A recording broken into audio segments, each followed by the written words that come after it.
তোমরা সবাই কেমন আছো? আশা করি তোমরা সবাই খুব ভালো আছো, আমিও ভালো আছি এবং আমাদের পরিবারে সবাই মোটামুটি আছে, চলে যাচ্ছে।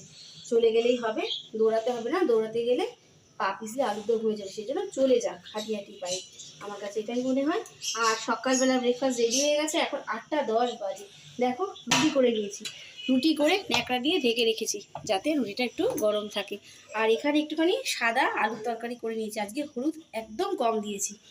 আর এখানে কি করেছি দেখো, গাছের আম টপাটপ করে পড়ছে, হিমসাগর আম, হিমসাগর আম পড়ছে। আর তাতে মানে একেবারে কি করব, রাক্ষসী খাওয়ার মতো আম খাচ্ছি বাড়িতে, মানে ভাত তরকারি বাদ দিয়ে আম খাচ্ছি এখন। কিছু করার নেই, এই আম কিন্তু বেশি দিন থাকবে না, বড় জোর 1 সপ্তাহ হাতে গুনে। আর যদি ফ্রিজে স্টোর করে রাখতে পারি সেইভাবে, তাহলে পরে আর কটা দিন বেশি থাকবে। আর যে আমগুলো একদম গলে গেছে না, সেগুলো ভাবছি ফেলে দেবো না, সেগুলো কেউ খেতেও চাচ্ছে না, এত গলা আম। এই জন্য আম শক্ত করে নিচ্ছি। এক থালা আম শক্ত দেওয়ার পরও আরও আম বেঁচে গেছে, সেই জন্য এই থালাটাতেও দেবো। একটুখানি হাতে তেল মাখিয়ে নিচ্ছি, মানে থালায় তেল লাগিয়ে নিচ্ছি, তাহলে আম শক্তটা না চটপট উঠে যাবে, লেগে থাকবে না। এই দেখো মিক্সিতে একটুখানি ফ্রেশ করে দিলাম গোলাটা করে দিল। মা তুমি এবার তেল দিলে কেন? তুমি তো আগের বারে ঘি দিয়েছিলে। আমার মনে নেই, তবে ঘি দিলেও হবে, তেল দিলেও হবে। জিপটা হাতের কাছে পেলাম, সবসময় মনে থাকে না, খেয়াল থাকে না। তবে ওঠা নিয়ে কথা, যাতে চটপট উঠে যায়। আর রোদটা কিন্তু ঝাক্কাস উঠেছে, দারুণ রোদ।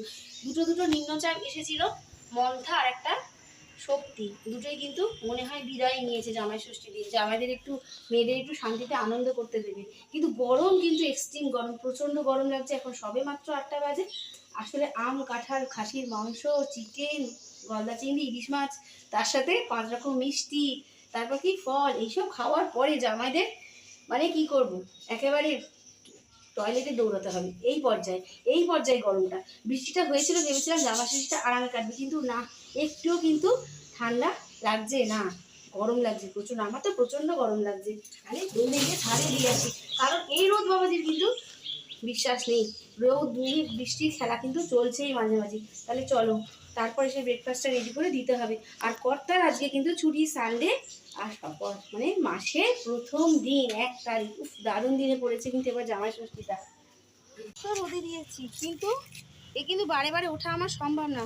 কিন্তু হাজবেন্ড বললো এইভাবে দেওয়া যাবে না, তুমি যাও, আমি গিয়ে ব্যবস্থা করে দিচ্ছি। কি ব্যবস্থা করবে? এখানে মশারি দিয়ে দেবে, মশারি দিয়ে ঢেকে দিলে কোনো পোকামাকড় আসতে পারবে না, নিশ্চিন্তে থাকতে পারবো। আর সবেদা হয়েছিল, কিন্তু কিছুটা পেকেছে জানো তো, খেয়ে নিয়েছি। যা দারুণ মিষ্টি না, যতই ছোট হোক না কেন, গাছের ফল বলে কথা। রোদটা দেখছি তো, থাকা যাচ্ছে না, কিন্তু তার মধ্যে কিন্তু মেঘও আছে, মেঘও খেলা করছে রোদের মধ্যে। আর আজকের ষষ্ঠীটা, এই বছরের ষষ্ঠীটা দারুণ দিনে পড়েছে আমার কাছে, দেখো পছন্দসই। একেবারে মাসের প্রথম দিন 1 তারিখ, তারপরে আবার সানডে বলে কথা, মানে সোনাই সোহাগা। আর যারা সার্ভিসম্যান, যারা চাকরি করে, তাদের তো একবার পকেট ভারী। মানে শালাশালিরা যা আবদার করবে আজকে, জামাইবাবুরা কিন্তু একদম দুহাত ভরে দিয়ে দেবে। আর যারা শালাশালি আছো, তাদের শিখিয়ে দিচ্ছি, তারা কিন্তু আজকে জামাইবাবুকে কিন্তু যা চাই, মন চাই, যা ইচ্ছা, হোটেলে খেতে যাবো, সিনেমা মলে যাবো, জামাইবাবুরা কিন্তু আজকে দিতে পারবে। কারণ আজকের দিনে কিন্তু জামাইবাবুদের পকেট ভারী। মাসের শেষে কিন্তু পড়েনি, একদম 1 তারিখ, তার উপরে আবার সানডে। জামাইরা কিন্তু কেউ বাড়িতে থাকবে না, সবাই কিন্তু জামাই ষষ্ঠী করতে যাবে, যাদের সানডেতে অফিস কাছারি ছুটি আছে, তাই তো। কিন্তু আমি এবার যেতে পারিনি, আমার লাকটা খুব খারাপ। মা বলেছিল, কিন্তু তাও যেতে পারিনি, কারণ আমার মিস্ত্রি দাদারা কাজ করছে, আজকে কামাই দিয়ে দিয়েছে। কোনো প্রিপারেশন নেই যাবো বলে। ভেবেছিলাম আসবে, কালকে বলে গেলে আসবো, কিন্তু তারা এলে না। তারা জামাই ষষ্ঠী করতে গেলে, কিন্তু আমি তো কাজ পেলে যেতে পারবো না। আর আজকে কি করে যাব, কোনো প্রিপারেশন নেই। এখন 8টা বেজে গেছে, আমি এই অবস্থায় যেতেও পারবো না, কারণ বাড়িতে শ্বশুর শাশুড়ি অসুস্থ, তাদের জন্য অ্যারেঞ্জমেন্ট না করে তো যেতে পারবো না, সেই কারণে যেতে পারলাম না। ওদিকে মা বাবার শরীরটা প্রচণ্ড খারাপ। সেই গিয়েছিলাম, মনে আছে, সেই অক্টোবর মাসের 4 দিনে দুর্গাপুজোর ছুটিতে গিয়েছিলাম। আর ওইদিকে মুখই রাখতে পারিনি। বাপের বাড়ি কিন্তু খুব একটা হিন্দি দিল্লি বা বিদেশে নয়, কিন্তু মাত্র 2টো স্টেশন আমার শ্বশুর বাড়ি থেকে। কিন্তু তাও আমি কিন্তু যেতে পারছি না নানান সমস্যার কারণে। মানে সংসারের মায়া জালে আটকে পড়েছি। তাই জন্য এবার না সত্যিই সত্যিই মন কাঁদছে মা বাবা বাপের বাড়ির জন্য। ওই যে বলে না বাপের বাড়ির উপর একটা নারীর টান মেয়েদের থাকে, হ্যাঁ সেটাই বোধহয় টানছে। তাই জন্য আমি বলবো শুধু বাপের বাড়িতে দরকারের জন্য যাওয়া না, মা বাবারা বৃদ্ধ বুড়ো বুড়ি হয়েছেন তারাও কিন্তু আশা করে যে ছেলে মেয়ের মুখটা দেখার জন্য একটুখানি। তাই জন্য আমার মনে হয় কোনো দরকার না, দরকার ছাড়াও কিন্তু তাদের মাঝে মাঝে একটু একটা দুটো দিনের জন্য যদি আমরা গিয়ে থাকি না, তাদের মনটা কিন্তু লটারি পাওয়ার মতো খুশ হয়ে যায়। সেই রকম অবস্থা হয়েছে আমার মা বাবার। কিন্তু আমি বলেছি দাঁড়াও মিস্ত্রি দাদাদের কাজটা শেষ করে আমি খুব তাড়াতাড়ি যাব 3-4 দিনের জন্য যদি পারি। তো সংসারের দিকে মুখ ঘুরিয়ে সংসারের দিকে মন না দিয়ে চলে যাব বাপের বাড়ি সোজা।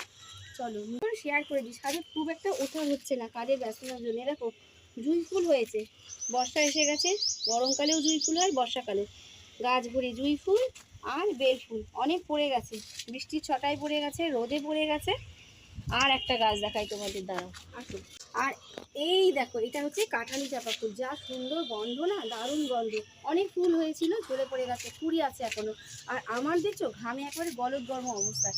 জামাই ষষ্ঠীর দিন বলে কথা, যতই বাপের বাড়ি না যাই এরকম ঘামি, প্রত্যেকবার জামাই ষষ্ঠীতে এরকম ঘামি। তাই সেই পুরনো স্মৃতি মনে করিয়ে দিচ্ছে, বুঝতে পারলে?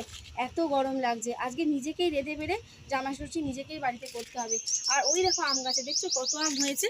আর আম গাছের একটা ডাল কিন্তু বিনা ঝড়েই পড়ে গেছে, বলে না বিনা মেঘে বজ্রপাত। ওই দেখো ওই ডালটা দেখছো চিড়ে চিড়ে পড়ে গেল 3-4 দিন আগে। সেই সময় আমি ভিডিও করতে পারিনি সেই দিন, নানান কারণে ব্যস্ততা, কারণ মিস্ত্রি দাদারা কাজ করছে।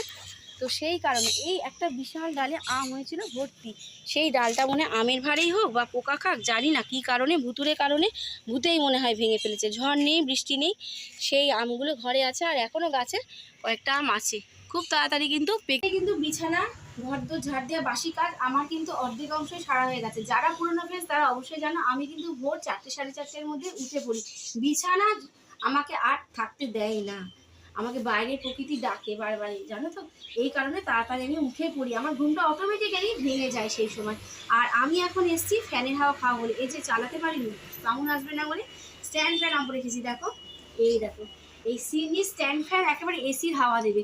এই ঘামটা একটু শুকিয়ে নিয়ে ঝুরিয়ে নিয়ে তারপর যাব রান্নাঘরে, কারণ ব্রেকফাস্ট রেডি হয়ে গেছে, কোনো চিন্তা নেই। শুধু দুপুরে রান্না বান্না, আর বেশি পথ করবো না, যতই জামাই ষষ্ঠী হোক 2-1 পথ করবো, কিন্তু একটু ভালো করে করতে হবে। এত গরম লাগছে বলে বোঝাতে পারছি না, এত গরম লাগছে। তবে যাই হোক, সকল ফ্রেন্ডসদের উদ্দেশ্যে বলছি, আবারও বলছি, সকল জামাইরা কিন্তু মেয়েদের মুখ ভার করাবে না, মেয়েদের মুখে হাসি ফুটিয়ে তুলবে। সকল জামাইরা কিন্তু আজকে অবশ্যই অবশ্যই তোমরা শ্বশুরবাড়িতে যাবে, শালি শ্বশুর শাশুড়ি সবাইকে নিয়ে এনজয় করবে আজকের দিনটা। কারণ আজকে সানডে, বছরের প্রথম মাসের প্রথম মানে 1 তারিখ, প্রথম দিন, সুতরাং কোনো বাহানা কিন্তু চলবে না। তাই তো মেয়েদেরকেও শিখিয়ে দিচ্ছি, একদম সোজা কোমর বেঁধে বরকে নিয়ে ঝোলাঝুলি গুছিয়ে ছেলে মেয়েকে নিয়ে সোজা বাপের বাড়ি হাঁটা দেবে, তাই তো।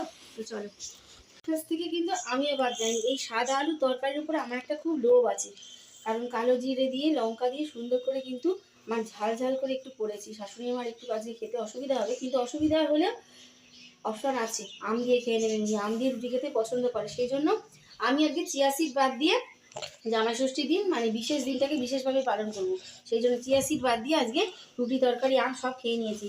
আর এখানে এনে দিয়েছে গলদা চিংড়ি, না যাই হোক চিংড়ি তো, চিংড়ির স্বাদ পাওয়া যাবে, সেই জন্য অল্প একটু চিংড়ি মাছ আর এনেছে চিকেন। মানে এই চিকেনটাকে সুন্দর করে কষিয়ে বসিয়ে রান্না করতে হবে। স্টার্ট করে দিয়ে অনেকটাই বেলা হয়ে গেল, কিন্তু 9টা বাজতে যাচ্ছে। আর কারেন্ট মশলায় কিন্তু কোনো বিশ্বাস নেই, সেই জন্য মশলাটা করে নেবো। এগুলো আগে ধোয়াধুয়ি করে রাখি, তারপরে মশলাটা রেডি করে নেবো। তারপরে তোমরাও কিন্তু তাড়াতাড়ি করে জামাই ষষ্ঠীটা করে নাও, চলে যাও বাপের বাড়ি তাড়াতাড়ি। অন করে দিবি, মশলা বাটতে হবে, সেই জন্য মশলাগুলো কেটে নিচ্ছি। আর শুধু ভাবছি কত লোকে এখান দিয়ে যাচ্ছে, গাড়ির হর্ন দিচ্ছে সমানই, এত গাড়ি ঘোড়া যাচ্ছে, বাইক যাচ্ছে, বিশেষ করে 4 চাকা। কারণ এখন মানুষের পয়সার অভাব সেইভাবে নেই, একটু রিল্যাক্সে যেতে হবে।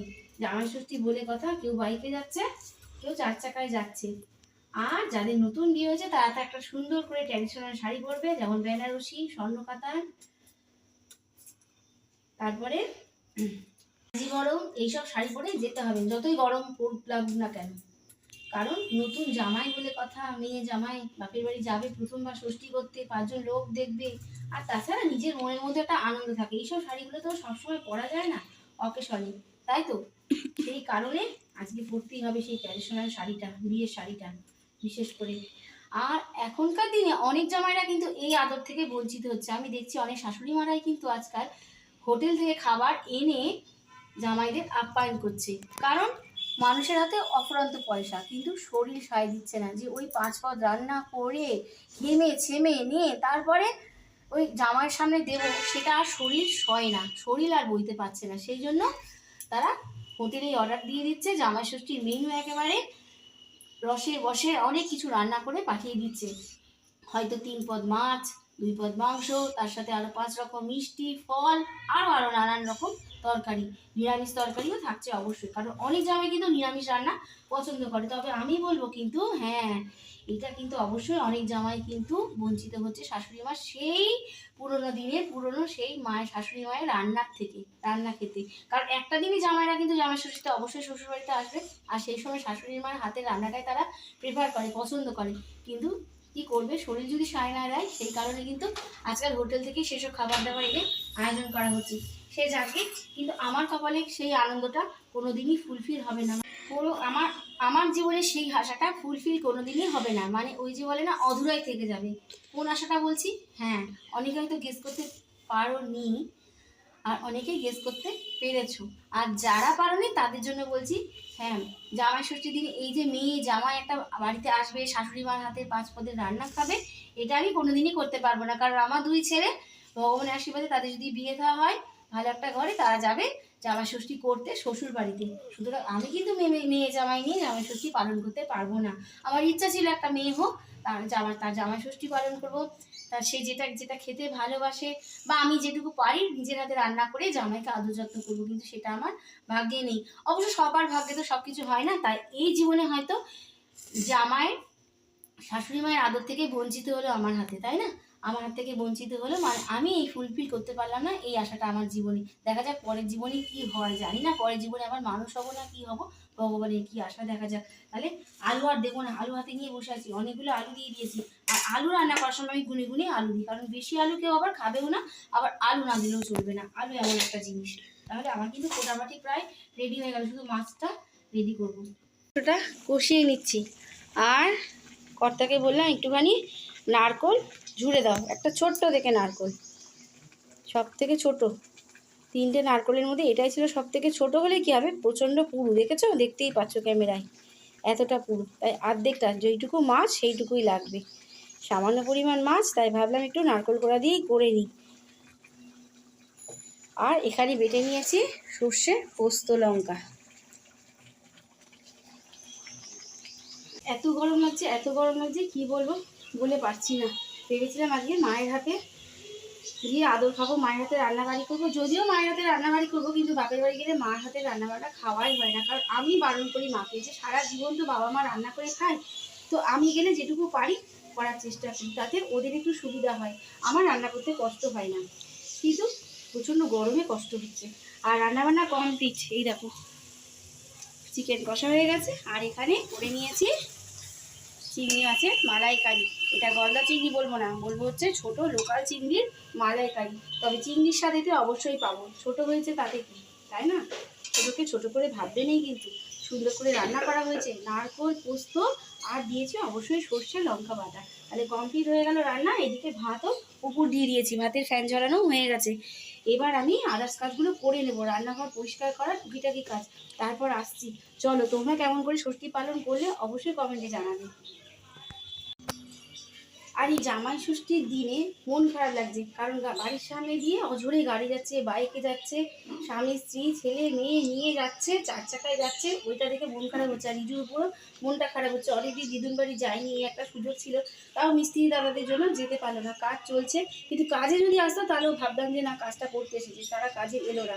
কি বলবো, কপাল, একদিকে কাজ বন্ধ ছিল এতদিন, নাকি তারা কামাই করে যাচ্ছে, মিস্ত্রি দাদারা কামাই করছে, এবারই ওবারই কাজ ধরে 5 দিনে একদিন আসছে। তারপরে বাদশাগুলো মন্থা আর শক্তির মতো দুটো নিম্নচাপ। কপাল খারাপ হলে যা হয়, কিছু করার নেই, এগুলো মেনে নিয়েই চলতে হবে, আমাদেরকে মানিয়ে নিতেই হবে সবসময়। আর মনটা খারাপ লাগছে কারণ সব বাড়িতে শাক হলুদ ধরে শুনছি, তারপর জামাষষ্ঠী হচ্ছে, সেই জন্য না গান চালিয়েছি, গান চালিয়ে সাউন্ড বাড়ি গান শুনছি। গান শুনলে কিন্তু মনটা ভালো হয়ে যায়, দেখবে, চলো দেখাচ্ছি। এই যে আমার সাউন্ড বার, এই সাউন্ড বারে গান শুনছি, পজ করে রেখেছি, কারণ সাউন্ড এসে গেলে পরে আমাকে আবার কপিরাইটে ফেলে দেবে বিপদে, সেই জন্য পজ করা আছে, আবার চালু করে দেবো। কমপ্লিট। জামাই ষষ্ঠীর দিন জামাই ভোজ, ভুড়ি ভোজ সব হয়ে গেছে, আমাদের বাড়ির সবার খাওয়া দাওয়া হয়ে গেছে। চিংড়ি মাছটা কিন্তু খুব সুন্দর হয়েছে, ওইটুকু চিংড়ি মাছ হলে কী হবে, স্বাদটা কিন্তু দারুণ হয়েছে। আর এখন আমি এসি চালিয়ে বসে আছি, কারণ বাইরে প্রচণ্ড গরম। আর রিজু আমার সাথে বক বক করছে, আমাকে মনে হয় ঘুমাতে দেবে না। আর কি বলছে, বলছে জামাই ষষ্ঠীর দিন একটা গান হয়ে যাক, তাহলে পারে তোমাদের জন্য এই গানটা।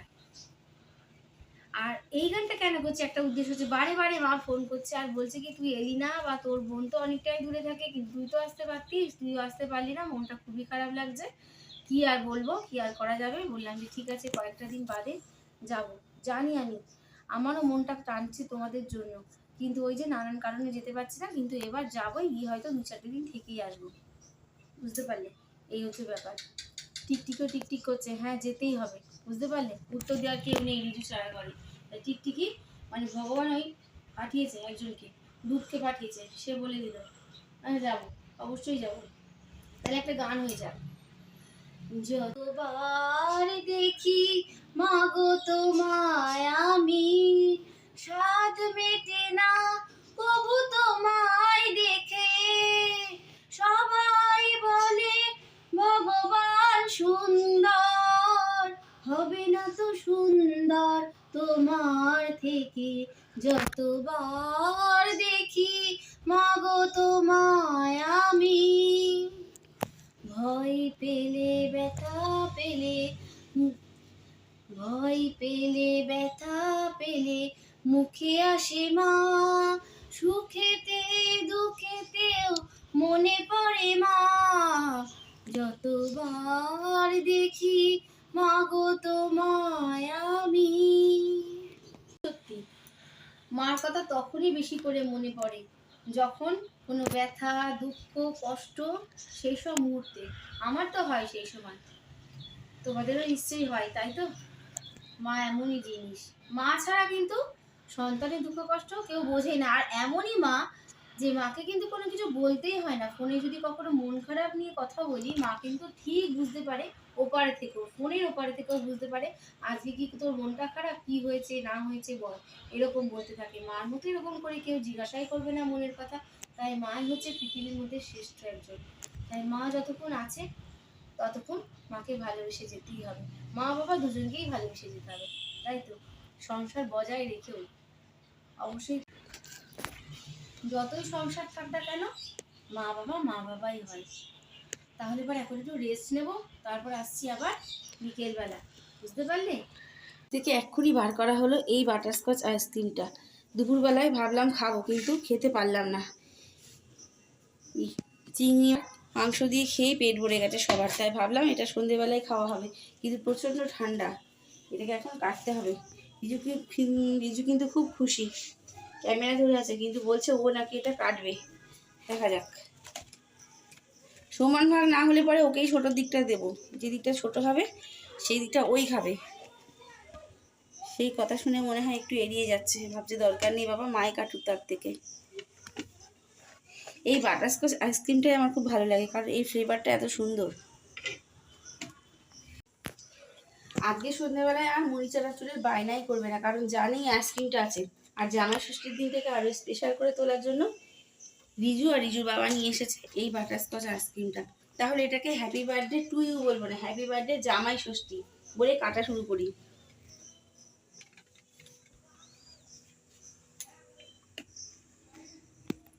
বলো হ্যাপি বার্থডে জামাই ষষ্ঠী, রিজু বলো হ্যাপি বার্থডে জামাই ষষ্ঠী। সবকিছুর মধ্যে একটা মজা রাখা দরকার, তাই না? জীবনে মজা না থাকলে পরে জীবনটা একঘেয়ে লাগবে, জীবনটাকে মোটেই ভালো লাগবে না, তাই তো? আমার মনে হয় এই ছোট ছোট আনন্দ মজার মধ্যে দিয়ে বড় বড় পাওনা হয়ে থাকে, আমাদের জীবনে বড় বড় মজা আমরা পেয়ে থাকি, তাই না? এগুলোই স্মৃতিতে থেকে যাবে। আর যেহেতু ইউটিউবে ভিডিও করছি, এগুলো সারা জীবনের মধ্যে থেকে যাবে। আর 2025 সালে জামাই ষষ্ঠীটা না চিরস্মরণীয় হয়ে থাকবে। কেন বলছি, অনেকেই বলছে যে একেবারে জুন মাসের 1 তারিখ, তার উপর আবার সানডে, মানে সোনাই সোহাগা, তাই সবার জীবনই স্মরণীয় হয়ে থাকবে এই 2025-এর জামাই ষষ্ঠীটা। এই বলে আজকে ভিডিওটা এখানে শেষ করছি। সকলে ভালো থাকবে, সুস্থ থাকবে, নিজের শরীরের যত্ন অবশ্যই নেবে। দেখা হচ্ছে আরেকটা নতুন ভিডিও, নতুন একটা সকালে। ততক্ষণের জন্য সকলে ভালো থাকবে। Good night, tata. আর আমরা ততক্ষণে কিন্তু আইসক্রিমটা ভাগাভাগি করে খাওয়া শুরু করে দিই, কারণ ফ্রিজ থেকে বার করা হয়ে গেছে, আর কিন্তু থাকবে না। আর সবুরও সইছে না রিজুর উপর। আর রিজু এবার তোমাদের সাথে গুড নাইট বলবে। রিজুকে তো দেখানো হয়নি। সবাই ভালো থেকে সুস্থ থেকো, আজকে নতুন আসি, টাটা। আমাদের গাছে পেকে গেছে, এত গরম। আজকে 1 তারিখ, আজকে জামাই ষষ্ঠী, আজকের দিনেই পাকলো। এবার এত গরম পড়েছে, আর এবার কত তাড়াতাড়ি পেকেও গেল। হ্যালো কাঁঠাল।